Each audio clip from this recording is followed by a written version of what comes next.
couple of minutes, let's shift focus from markets to cricket. We've got Ayaz Memon, editor-at-large at TNA, now joining in for our Cricketwallah segment.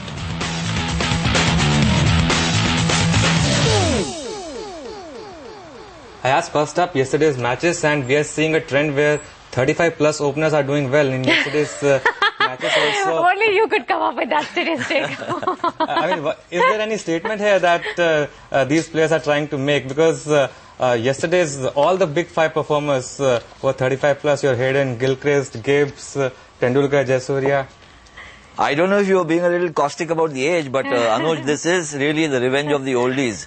I think this tournament has really shown that they've been able to adjust. The first season, perhaps a few of them struggled, coming to terms with the ethos of the 2020 game. But I think having done that, class is showing through. Whether it's Hayden, whether it's Adam Gilchrist, Sanat Jayasuriya and Tendulkar, of course, though he is not part of the T20 team, the Indian team, he is really proving himself to be a master of the situation here too. And I think there is a lesson there for a lot of the aspiring young cricketers who are looking at big bucks emerging from the 2020 game, that you can have a short-lived career unless you know how to adjust to different pitches, different situations, different circumstances.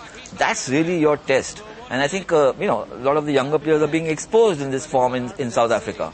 But coming back to yesterday's games, I thought that, look, there's been swine flu disease somewhere else, there's been mad cow disease earlier. I think KKR, Kolkata Knight Riders, seems to be suffering from some mad block disease. Nothing seems to be going right for them. I mean, Sanat Jayasuriya and Tendulkar in that form, unstoppable, fantastic opening partnership. But they did well to control them finally at 187. But Kolkata's batting was in a shambles. And I think Brendan McCullum, who was perhaps touted as one of their match winners, is really feeling the burden of the captaincy, apart from everything else that's going around in that team. Chris Gayle, looked good, flattered to deceive.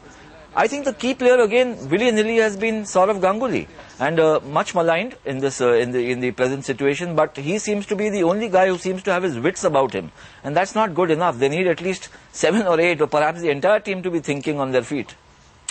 Okay, let's talk about today's match, Ayaz. It's Delhi versus Rajasthan Royals, and Delhi are on a roll. Rajasthan Royals, apart from that humdinger the other night, where went into the super over and Yusuf Pathan really won everybody's hearts and admiration for his superb batting, they've been actually struggling a bit. And I think that has largely to do with the fact that somebody like Graham Smith has not been able to pull his weight. He should be really reveling in the conditions there. He is from South Africa. He knows these pitches exceptionally well. He seems to be struggling for form. So it's, the batting is very wobbly. They don't have too much depth. The bowling is led by Shane Warne, so to speak.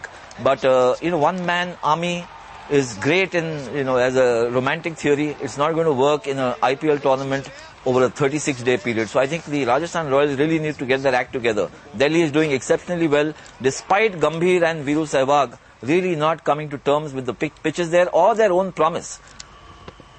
Actually, central bank numbers are flashing on the screen. 62 crores versus 127 crores. So on the face of it, the Q4 numbers don't look good. The stock itself is down about 4%. We'll await for more clarity on those numbers. I ask one final question on today's match. Delhi are looking strong, and they still haven't played David Warner or Glenn McGrath. Absolutely. I mean, the two Aussies who perhaps, Glenn McGrath is undoubted class, and I think David Warner is perhaps the brightest young prospect to have come out of Australia in a long, long time. There's a restriction. They can play only 4 players, and I think they've got their house packed over there with Dilshan in good form, De Villiers in good form. So it's going to be a bit of a struggle. I think they're waiting for the right kind of pitch, perhaps to play Warner and McGrath. But, I can't see either of them breaking through. Daniel Vettori is bowling superbly. So Delhi look a very organized unit, and if God help the opposition, if Viru and Gambhir get going. Okay, Ayaz, we're going to leave it there for today. Thanks for speaking with us. We've got a bit of a big situation on the market.